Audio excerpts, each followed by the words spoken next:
آج 21 رمضان المبارک ہے اور 21 رمضان المبارک سیدنا علی المرتضیٰ رضی اللہ تعالیٰ عنہ کے یوم شہادت ہے۔ سیدنا علی رضی اللہ تعالیٰ عنہ کو وہ بعض ایسی خصوصیات حاصل ہیں جو کسی اور صحابی کو حاصل نہیں۔ یوں تو سارے صحابہ ہی آسمان کے ستاروں کی مانند ہیں۔ حضور نے فرمایا کہ جس کی بھی پیروی کرو گے ہدایت یافتہ ہو جاؤ گے، لیکن سیدنا علی کی کچھ خاص خصائص ہیں جو کسی اور صحابی میں موجود نہیں۔ سب سے پہلی بات کہ سیدنا علی وہ شخصیت ہیں جنہوں نے بچپن سے حضور کی گود میں تربیت پائی ہے، بچپن سے حضور کے گھر رہے، حضور کے چچا زاد بھائی ہیں، حضور صلی اللہ علیہ وسلم نہیں پالا، آپ ہی کے گھر میں رہے۔ دوسری خصوصیت جس میں اور کوئی صحابی شریک نہیں کہ بچوں میں سب سے پہلے ایمان لانے والے سیدنا علی ہیں رضی اللہ تعالیٰ عنہ، اور ایسے ایمان لانے والے کہ جب حضور صلی اللہ علیہ وسلم نے اپنے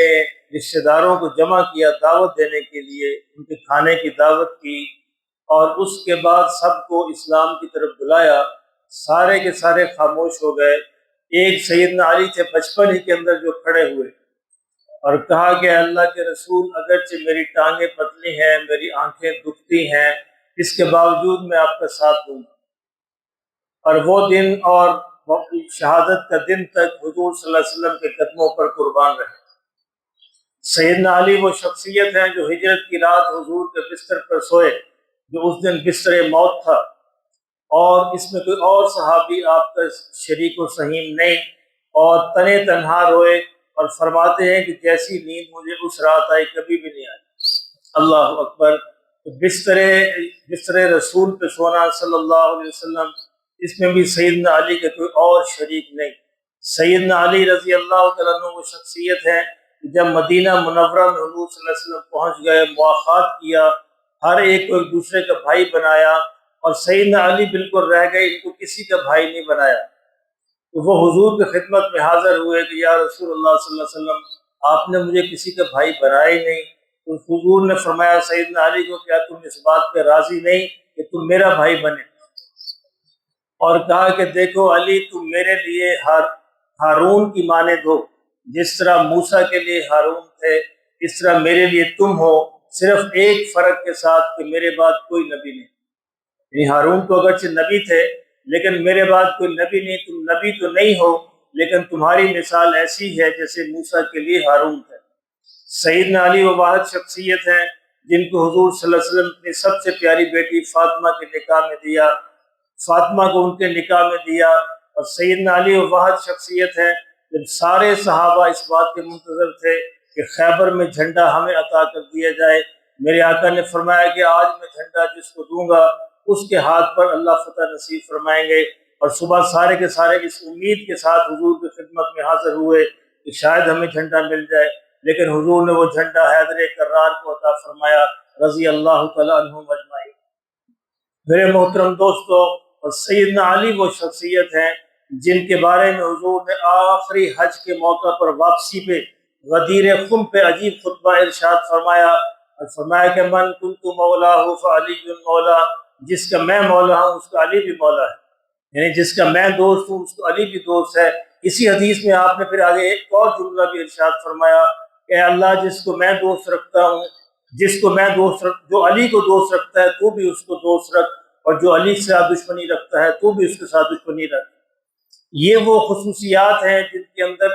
کوئی اور صحابی سیدنا علی کا شریک نہیں۔ اور 21 رمضان کو ابن ملجم لعین نے جب کوفہ کی جامع مسجد میں حضرت علی رضی اللہ عنہ فجر کی نماز پڑھنے تشریف لا رہے تھے، اس نے آپ پر حملہ کیا۔ دو روایات ہیں، ایک تو یہ ہے کہ دروازے سے گزرتے ہوئے حملہ کیا، اور دوسرا یہ ہے کہ نماز پڑھتے ہوئے حملہ کیا، اور اس کا حملہ کامیاب رہا۔ یہ 3 لوگ تھے، 3 لوگوں نے کوفہ میں بیٹھ کر یہ مشورہ کیا کہ اگر ہم 3 شخصیات کو ختم کر دیں تو امت میں سے فساد ختم ہو جائے گا۔ یہ خوارج میں سے تھے۔ ایک نے کہا کہ میں معاویہ رضی اللہ عنہ کو قتل کروں گا، دوسرے نے کہا کہ میں عمرو بن عاص رضی اللہ عنہ کو قتل کروں گا، اور تیسرے نے ابن ملجم نے کہا کہ میں سیدنا علی کو قتل کروں گا۔ دونوں اپنے اپنے سفر پر روانہ ہو گئے، تینوں ایک ہی دن طے پایا 17 رمضان کہ 17 رمضان کو حملہ کیا جائے گا۔ سیدنا معاویہ رضی اللہ تعالیٰ عنہ اس دن نماز کے لیے تشریف نہیں لا سکے، نہیں نماز کے لیے تشریف لائے، حملہ کیا لیکن وار کارگر نہ ہوا، زخمی ہوئے اور بچ گئے۔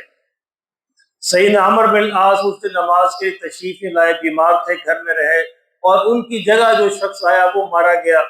وہ قتل ہو گیا۔ اور یہاں پہ سیدنا علی تشریف لائے اور ابن ملجم نے حملہ کیا، اور سیدنا علی پر بھی حملہ کارگر ہوا اور آپ زخمی ہو کر گرے، اور 17 رمضان کو حملہ ہوا، 21 رمضان کو شہادت نصیب ہوئی۔ اور اس موقع پر آپ نے حضرت حسن اور حسین سے کہا کہ میرے بچوں دیکھو، اگر تو میں اس حملے کے اندر بچ گیا تو میں خود ہی اپنے جو قاتل ہے اسے نپٹ لوں گا، چاہے معاف کروں، چاہے چھوڑ دوں، چاہے بدلہ لوں، لیکن اگر تم نے قصاص لیا میری جگہ تو تم اس کو تکلیف نہ دینا، تم اس کو تکلیف نہ دینا، جس طرح ایک ضرب اس نے لگائی ہے بس تم بھی ایک ہی ضرب لگانا۔ یہ ہوتے ہیں اللہ اکبر، یہ ہوتے ہیں سیدنا علی رضی اللہ تعالیٰ عنہ، جن کے اخلاص کا یہ عالم تھا کہ جب ایک یہودی کے سر پر چڑھے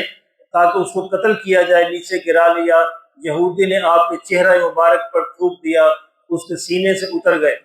اور قیامت تک کے لیے مسلمانوں کو سمجھا گئے کہ مسلمانوں اخلاص کیا ہوتا ہے، اللہ کے لیے عمل کرنا کس کو کہتے ہیں۔ لوگوں نے پوچھا علی کیا ہوا، آپ نے تو اس پر قابو پا لیا تھا، آپ تو اس کو قتل کرنے لگے تھے۔ کہنے لگے پہلے تو اللہ کے لیے کرتا تھا، جب اس نے میرے چہرے پہ تھوکا تو میرا اپنا نفس شامل ہو گیا،